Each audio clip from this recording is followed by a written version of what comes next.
지난 10월 23일 시진핑 3기가 출범했습니다. 그리고 상무위원 7명 전원이 시자진으로 구성됐습니다.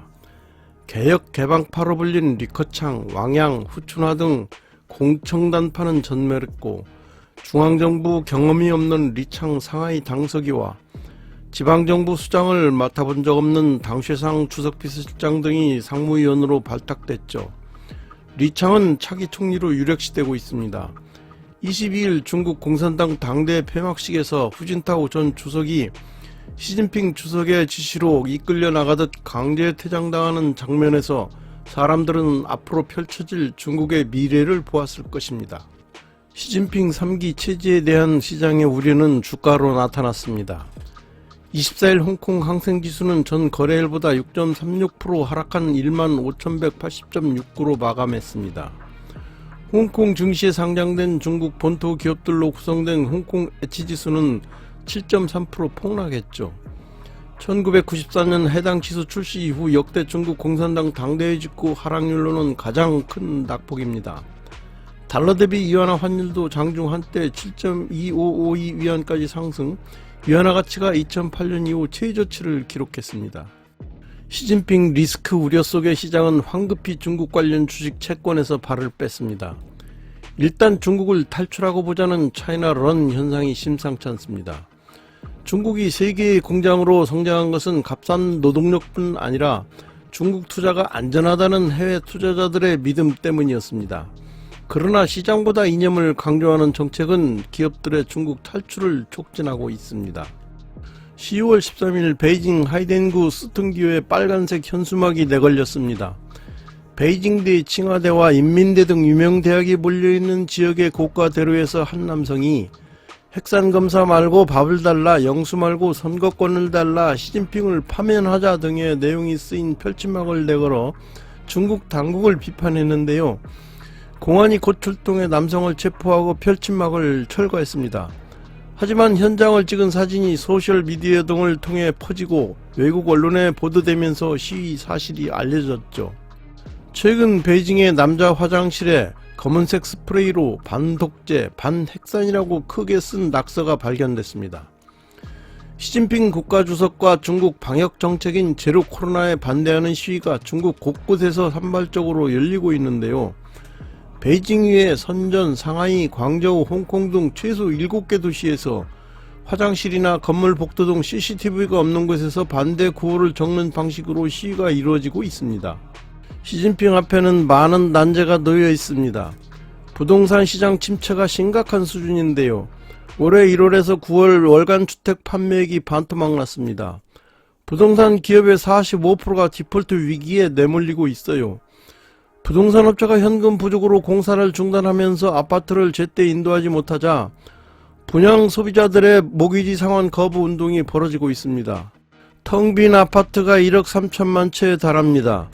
부동산 관련 산업은 중국 GDP의 30%에 달하고요. 게다가 중국인 가계 자산의 70% 이상이 부동산이죠. 지난해 지방 재정 수입의 41%가 토지 매각에서 나왔는데요. GDP 대비 부채 비율은 지난 2분기 273%에 이르렀습니다. 과잉부채가 중국 경제를 위협하는 회색 코뿔소가 됐습니다. 시 주석은 집권 3기 국정 운영에서 안보와 공동 부유를 최우선 목표로 제시했는데요. 덩샤오핑이 개혁개방을 추진하면서 내걸었던 선보론을 폐기하고 마오쩌둥의 공구론으로 해귀하는 것입니다. 공동 부유의 본질은 분배입니다. 정치는 사회주의, 경제는 자본주의를 표방했던 중국이 경제도 사회주의로 돌아간다는 의미지요. 알리바바, 텐센트 등 빅테크나 부동산 기업들의 반시장적인 규제를 가하고 있습니다. 중국 당국은 공동부유가 부자를 죽이는 정책이 아니라고 주장하고 있는데요. 공동부유에는 일부 민간 기업이 부를 독점해서는 안 된다는 생각이 깔려 있습니다. 이는 필연적으로 국진 민폐와 연결되죠. 중국의 한 기업인은 시진핑 3기 5년 동안 민간기업 90% 이상이 국가 지배 아래로 들어갈 것이라고 말하기도 합니다. 기업과 시장에 대한 통제 강화는 기업가 정신을 막음으로써 결과적으로 미국과의 경쟁에서 밀릴 수밖에 없을 것입니다. 지난 시진핑의 10년은 덩샤오핑이 개조한 중국을 마오쩌둥 시대로 되돌리는 과정이었습니다. 최고 지도자의 3년임 제한, 당 고위층의 칠상팔화 등 1인 독재 방지를 위해 확립된 정치 관례와 원칙들이 모두 깨져버렸죠. 그의 주변 권력은 그의 후배, 고향 친구, 그의 비서 출신으로 채워졌습니다. 중국판 식민정책인 1대1로는 가난한 아시아 아프리카 국가들을 빛의 함정에 빠뜨렸고, 시진핑의 중국은 강압적인 늑대 외교로 자유민주 진영과 도처에서 충돌했습니다.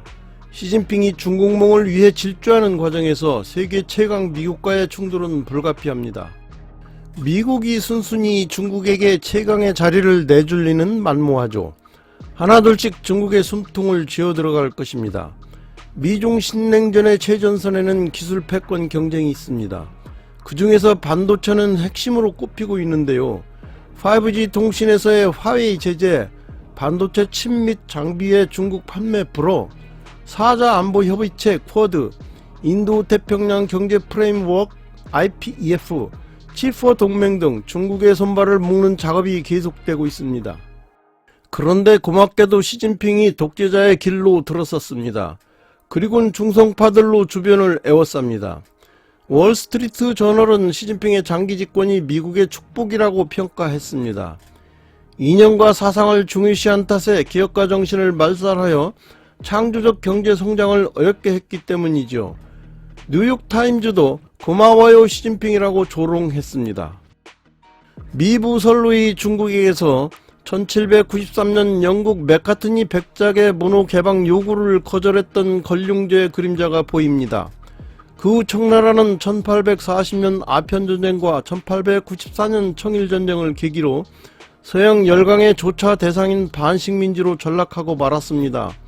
개혁개방을 거부한 지 딱 100년이 지난 후였습니다. 이상 선불론을 폐기하고 공불론으로 회귀하는 시진핑 상기의 가시밭길에 대해 살펴봤습니다. 구독과 좋아요는 많은 힘이 됩니다. 감사합니다.